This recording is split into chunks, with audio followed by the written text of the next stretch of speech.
Rex here did a pretty good job.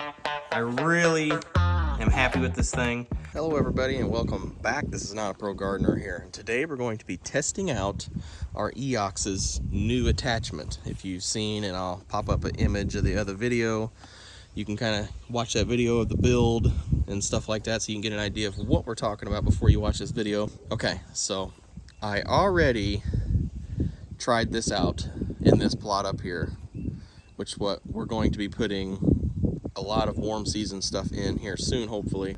We have heavy clay soil.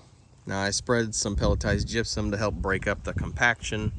We already did this once and we had some problems because we let the soil get way too dry, and when heavy clay soil gets way too dry, you get these clods like this that are super hard. But as you can see, they still got some moisture in from the rain we had 2 days ago, and they're drying out. As you can see now, we got some little sprouts coming up, some weeds that we want to take care of today. But what we're really looking for is these dry cracks.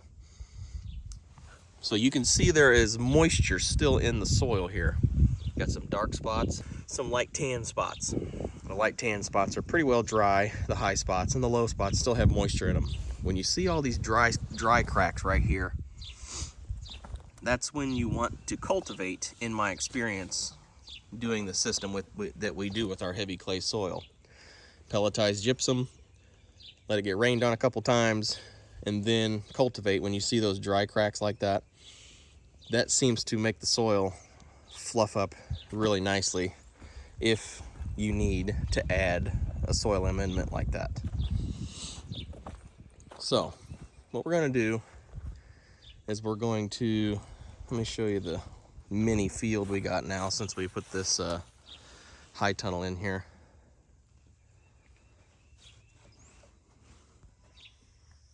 So as you can, so this is the mini field. We're going to go from here to here and then some this way, but this is all going to be warm season stuff out here.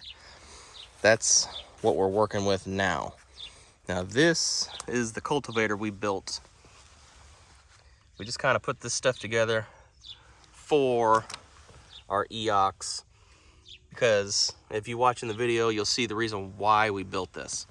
Now we're going to do some test videos on it again, a little bit closer, so we can see if it's going to work or if it's just a dud. And if you let the ground get super hard and those clods start forming, if you have heavy clay soil and the soil dries out too dry and those get super hard, these garden weasels here, those will not chop those up. I've had experience doing that a couple of weeks ago, and that rained on it, got some more moisture in here finally, so now we can work our soil.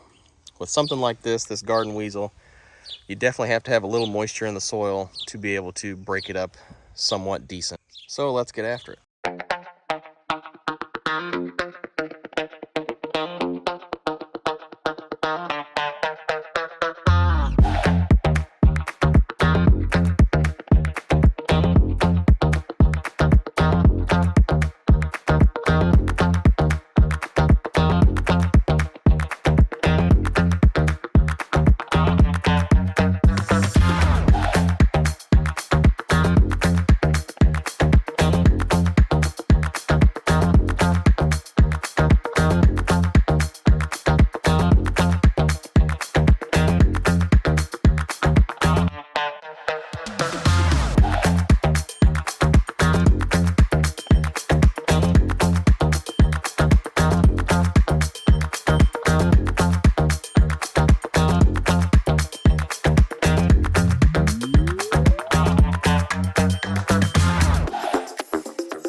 right, let's see how he did.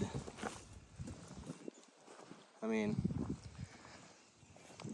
it's not the best thing in the world. There's a few kinks to work out of it, but these guys right here they will allow you to find everything that's in your garden.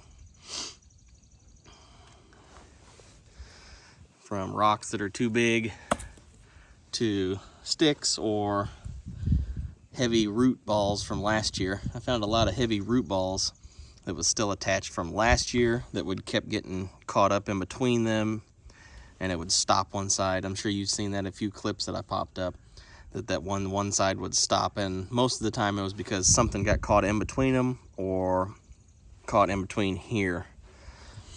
And that's not that big of a deal. I have cleaned out a lot of stuff out of the garden by using this thing. And I've also noticed that if this clay is too moist, it can get caught in between here and stop them as well. So it was just a little bit wet yet, but I bet by the evening this will dry out and I can hit it again and really get it ground up nice. So let's walk out here and we're going to see how good it kind of chopped it up. So we're going to check in 3 spots. The dry side right here, which it chopped it up pretty good. It's only down about an inch or so. It threw these weeds up pretty good. Got all the dirt broke off of them. It was laying on top of the soil. And as is this one as well, just laying here. I did it on my garden plot, and then I extended the garden plot out about another 16 or so inches out here in the edge, because usually my garden plot comes out as far as it can up here. But I had some weeds growing up, as you can see.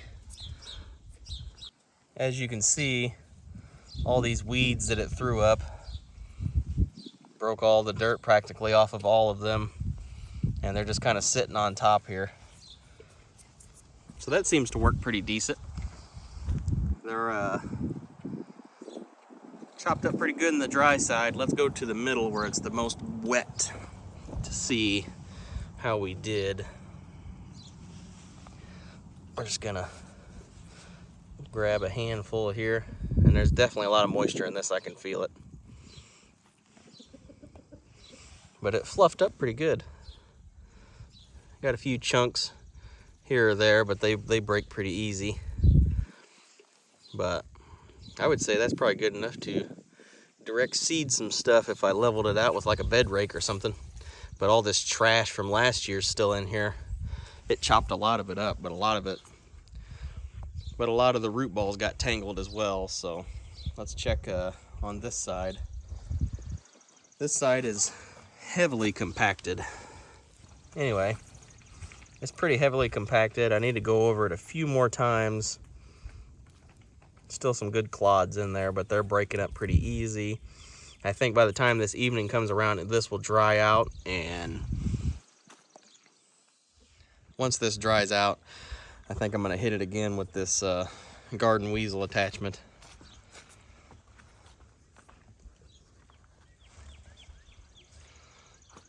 But all in all, I think it works pretty good. Once you get your garden cleaned up and get all the stuff and trash out of it, it works pretty good. So that's another look at the Eox. I don't know, maybe you guys can help me come up with a name for him. Got his two little arms up front and his big eyes, maybe T-Rex or something like that. Call him Rex, something like that. But Rex here did a pretty good job. I mean, I got the gauge wheels, the garden weasel gauge wheel set to where the cultivating teeth can dig in about 2 inches or less. I didn't really want it to dig too deep, so that's kind of how I got it set up, and I think it worked really, really well. I think I could direct seed into this if I wanted to and not have a problem. All right, so another thing that I need to add to this video is I did have to scoot this back one more hole, so it's on the very back now. It did just fine. It just put another inch or so in between right there. Gives it a little more clearance for them bigger clods to roll back instead of getting bunched up there. And that seems to be working very, very well. I really am happy with this thing, and let me take you out and show you why. This is all cultivated up. I turned this probably 25 by 27 plot here into good enough. I think I could direct seed into it if I kind of raked it out a little bit. That cultivator does a pretty darn good job. Once it cleans everything out and get all your little root balls and stuff out of the soil, because it pulls them up, it does a really, really good job at breaking these clods up if you have the right moisture content in your soil. With this cultivator I built, did not have to rent a tiller, did not have to use a tiller, just use electric battery powered EOX to get this ready to plant. Now if I'm planting transplants, I'll have to use a dibbler and just push down a little hole, but if I was direct seeding, this is broken up enough it would work perfectly. I have no complaints there. So very, very happy with it, because I just extended this plot another 2 foot. After I turned the camera off, I extended it another 2 foot and just took 2 passes down and back roughly to get it broken up real nice, and I'm very happy with it. Getting the inspection right now. So this is Not a Pro Gardener here. Don't forget to like, share, subscribe, and I'll see you next time.